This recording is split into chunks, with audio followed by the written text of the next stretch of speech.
if I'm BYU and Kevin Young and that staff, I'm going to have an honest conversation with Ahmed about him joining right now and foregoing that final year. BYU basketball is the definition of eye test, not matching the numbers at times. What is the deal with the slow starts? Is Kevin Young doing his best job as a coach to set his players up for success? There's some really interesting numbers and facts on this BYU basketball team.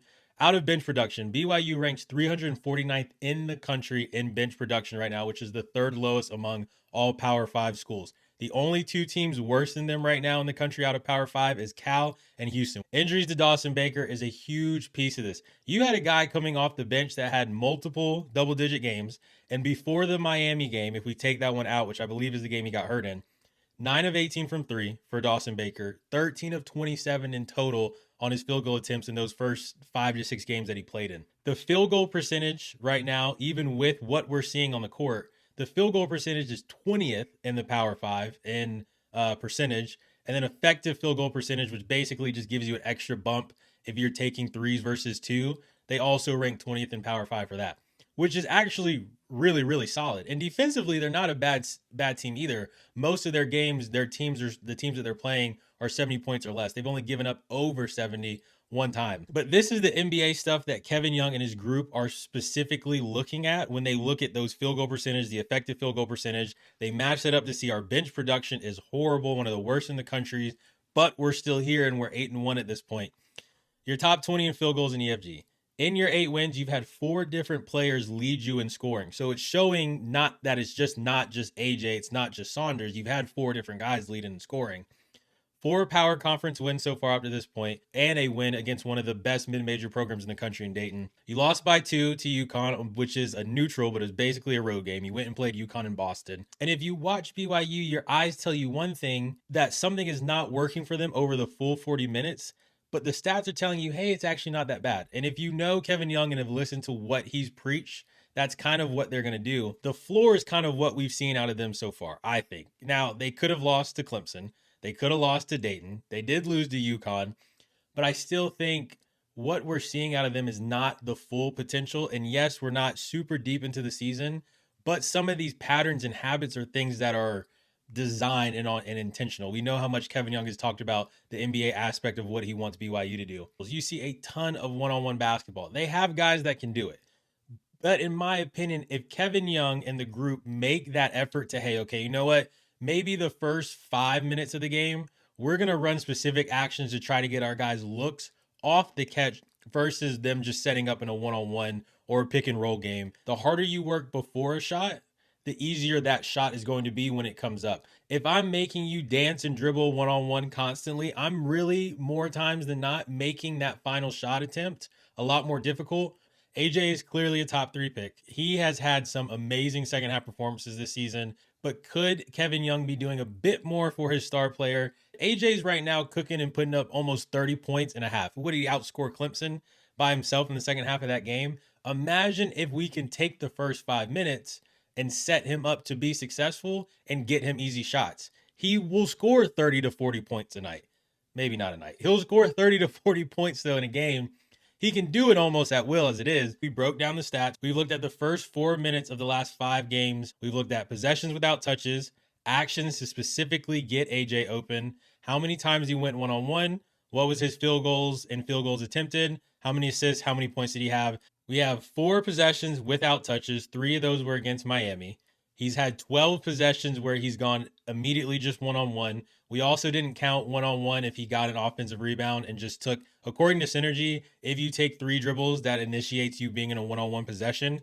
He had a couple possessions where he got the offensive rebound, went one-on-one according to Synergy. But again, if you've earned the offensive rebound, I don't think that's not a coaching style to get you going, is let's miss a shot intentionally and let AJ get a rebound and then go on one-on-one. So we didn't count those either. So keeping that in mind, 12 possessions one-on-one.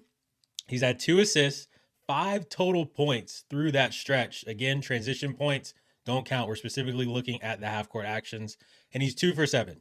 That being said, though, with that start and those numbers and only having 2 actions across 20 minutes of the last 5 games, had they run a specific action to get AJ going to the rim, he's still averaging 20 points a night, which puts him top 30 in the country, 7 rebounds, 3 assists on 54% shooting, and 36 from the three. So this just again puts into perspective how great he has been after those initial first 10 minutes of a game, and specifically the second half. BYU is a team I think we will have question marks for still just a little bit longer. It's not the most difficult schedule in the country that they've played, but once they get into Big 12 play, they will play Houston, they'll play Arizona, they'll play Iowa State, they'll play Kansas. So we'll get to see what they're really like. And they have 2 back-to-back stretches in late January and February where they go Arizona and Provo, and then they go to Kansas. Then they've got another stretch where they go to Tucson and play Arizona, and then they play Iowa State and Provo as well.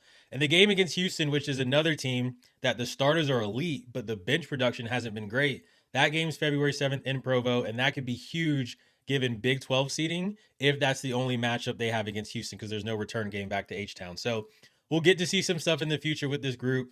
The Big 12 is really top heavy, so I don't see them struggling against the likes of Kansas State and Oklahoma State and teams like that. I think it's really just positions 1 through 5.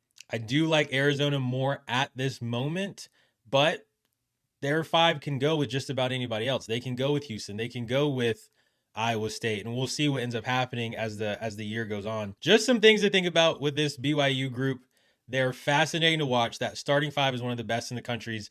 Could it be on the table, though? I know they brought in 2 guys, I believe, that have eligibility that they're supposed to be waiting for next year, specifically Ahmed that came in from the G League. If the NIL money is right, if the situation presents itself, if I'm BYU and Kevin Young and that staff, I'm going to have an honest conversation with Ahmed about him joining right now and foregoing that final year.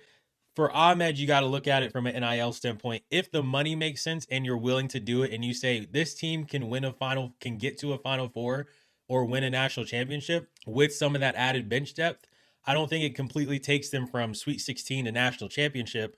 But if right now they're an Elite 8 team and they add one more piece, that could be the difference in getting in the Final Four. And if you've watched the Final Four growing up, or however long you've been watching college basketball, if you can get in the Final Four, you have a chance. It's just winning 2 games in 3 days. So really interesting stuff. You guys get in the comments. Let me know. The question here on the board is AJ Dybansta a lock to be a top 3 pick now at this point? Some people had kind of mentioned maybe his stock was falling after a couple shaky games. I think that's over with now. I think he's solidified himself as really 1 or 2. But get in the comments. Let me know what you guys think.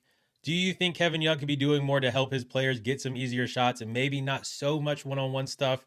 Or do you look at this and say we're 8-1 in 9 games?